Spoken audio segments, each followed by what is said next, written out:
தாயே தமிழே வணக்கம். தாய்ப்பிள்ளை உறவம்மா உனக்கும் எனக்கும். தமிழ் தாயை பார்த்தவுடன் புலவர் காசி ஆனந்தன் அவர்களின் சிறப்பான இந்த வரிகள் தான் நினைவுக்கு வருகிறது. அனைவருக்கும் வணக்கம். இன்று நாம் 7ஆம் வகுப்பு பருவம் ஒன்றிலிருந்து இயல் ஒன்றிலிருந்து அமுத தமிழ் என்ற தலைப்பில்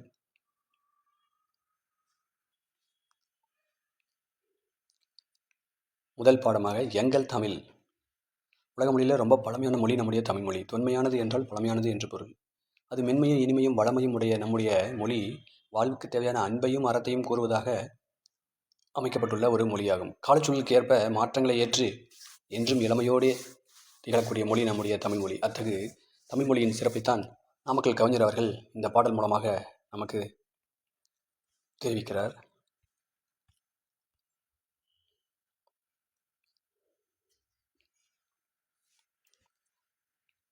அருள்நெறி அறிவை தரலாகும் அதுவே தமிழன் குரலாகும். பொருள் பெற யாரையும் புகழாது ஓற்றாதாரையும் இகழாது. கொல்லா விரதம் குறியாக கொள்கை பொய்யா நெறியாக. எல்லா மனிதரும் இன்புறவே என்றும் இசைந்திடும் அன்பரமே.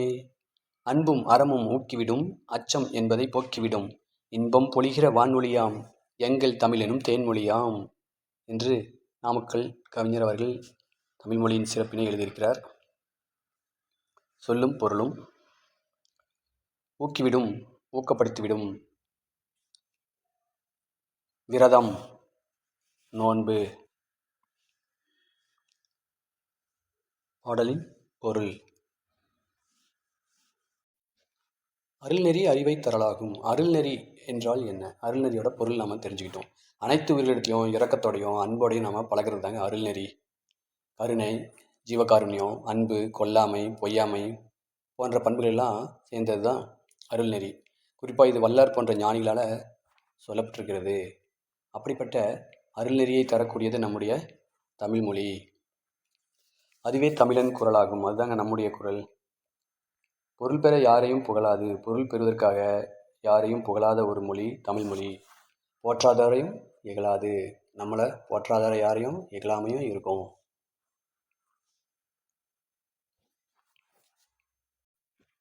கொல்லா விரதம் குறியாக கொள்கை பொய்யா நெறியாக. எல்லா மனிதரும் இன்புறவே என்றும் இசைந்திடும் அன்பரமே. கொல்லாமையை குறிக்கோளாகவும் பொய்யாமையை கொள்கையாகவும் வச்சுக்கிட்டு வாழக்கூடிய எல்லா மனிதர்களும் இன்புற்று வாழ்வதற்கு அன்பும் அறமும் என்றும் உதவி செய்யும். அன்பும் அறமும் ஊக்கிவிடும் அச்சம் என்பதை போக்கிவிடும்.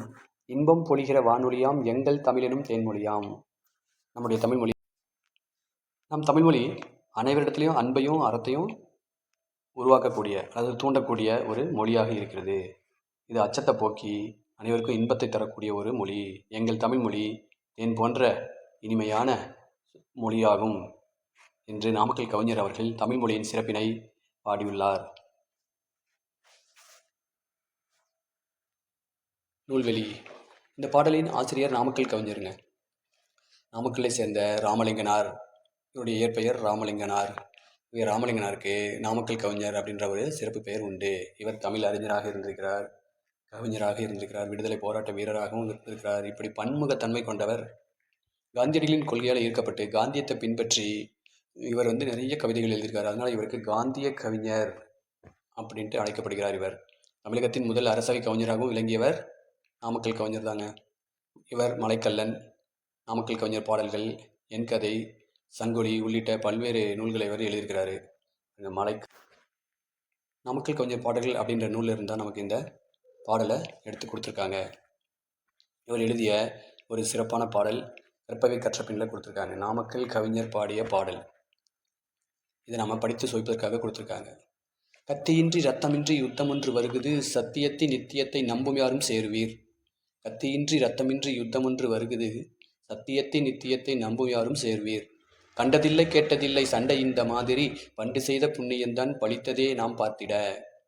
கத்தியின்றி ரத்தமின்றி யுத்தம் ஒன்று வருகுது சத்தியத்தை நித்தியத்தை நம்பும் யாரும் சேருவீர். பண்டு அப்படின்னா நம்முடைய முற்பிறவியில் நாம் செய்த புண்ணியம்தான் அப்படின்னு சொல்கிறாரு. அது